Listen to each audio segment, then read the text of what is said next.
అప్పిచ్చిన వ్యాపారిని హత్య చేసి తన దగ్గర ఉన్న బంగారు ఆభరణాలు నగదును దోచుకున్న కానిస్టేబుల్ దంపతుల బండారం ఎట్టకేలకు బయటపడింది. సిద్దిపేట జిల్లా చిన్నకోడూరు గ్రామానికి చెందిన కానిస్టేబుల్ గౌటి ప్రవీణ్ కుమార్ భార్య రజిత సిద్దిపేటలో నివాసం ఉంటున్నారు.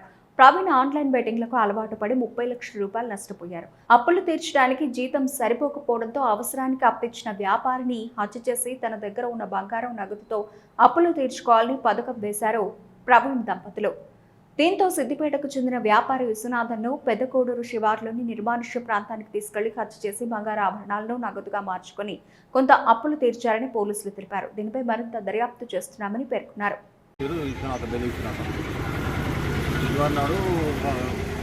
కానిస్టేబుల్ ఫోన్ చేసిందట 10-10:30 ప్రాంతం ఫోన్ చేస్తే పోయిండు. ఎల్లమ్మ గుడి కాడికి పోతే ఎల్లమ్మ గుడి కాడికి తీసుకొని పోయిండు. మళ్ళీ 11 మన 10:40 10:50కి ఫోన్ చేసిందట. ఫోన్ చేస్తే మా మదర్ ఫోన్లో అవ్వట్లేదట. మళ్ళీ చేస్తే ఏం చేయొచ్చిన తర్వాత స్విచ్ ఆఫ్ వచ్చిందట. అది విషయము. కానిస్టేబుల్ తీసుకుపోయిందట. చిన్న కొడుకు ప్లాట్ ఉంది చూపిస్తాను దొక్కపోయిందట. మళ్ళీ ఆయన తీసిన అంటే వేరే దగ్గర తీసిన అంటున్నాడు. అంతవరకు ఆయన కష్టాలు తీసుకున్నాడు. ఆయన కానిస్టేబుల్ టైం పాయింట్ కానిస్టేబుల్ కష్టాలు భార్య పట్ల తీసుకున్నాడు. అది ఎంతవరకు తెలుస్తుంది. ఆయన పరంగా అయిందా మళ్ళీ వేరే వాళ్ళు ఏమైనా చేయిందా తెలియదు. పే మీద గోల్డ్ 15 తులాల దాకా ముందు గోల్డ్ అది పే మీద ఆ పే గోల్డ్ చేయండి ఇట్లా అయిందా తెలియదు. అది విషయం మీకు ఎప్పుడు మాకు మన అన్న రెండింటికి వాళ్ళ సిద్ధం కాలేదట. వాళ్ళ భార్య ఫోన్ చేస్తే స్విచ్ ఆఫ్ వస్తున్నట్టు. ఇక 2 గంటల కంటిన్యూ ఫోన్ చేస్తే స్విచ్ ఆఫ్ వచ్చింది. స్విచ్ ఆఫ్ వస్తే ఏమవుతుందంటే మళ్ళీ పోలీస్ స్టేషన్ కంప్లైంట్ ఇచ్చారు. కంప్లైంట్ రాత్రి కదా వెయిట్ చేయమని రాత్రి కదా వెయిట్ చేస్తే ఏం దొరకలేదు. నిన్న పొద్దుగాలనే పోయినాం. నిన్న పొద్దుగాల పోతే కూడా ఏం రాలేదు.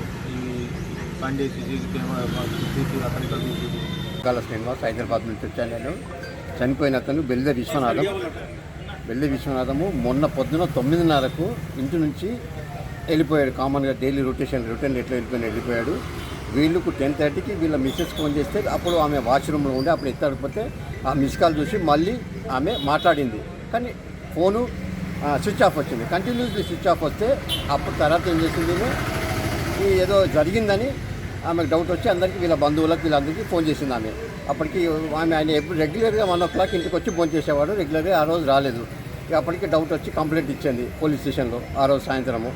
ఇక ఆ రోజు నుండి వీళ్ళ ప్రయత్నంలో వీళ్ళ కంటిన్యూస్ ప్రయత్నం చేస్తూ ఉన్నారు. ఎక్కడ ఏ విధంగా అందరికీ చెప్పారు, ఎక్కడైనా ఐడెంటిఫై చేయండి, ఎక్కడ ఇట్లా జరిగింది, ఎక్కడైనా ఉన్నాడా ఏం సంగతి అనేది.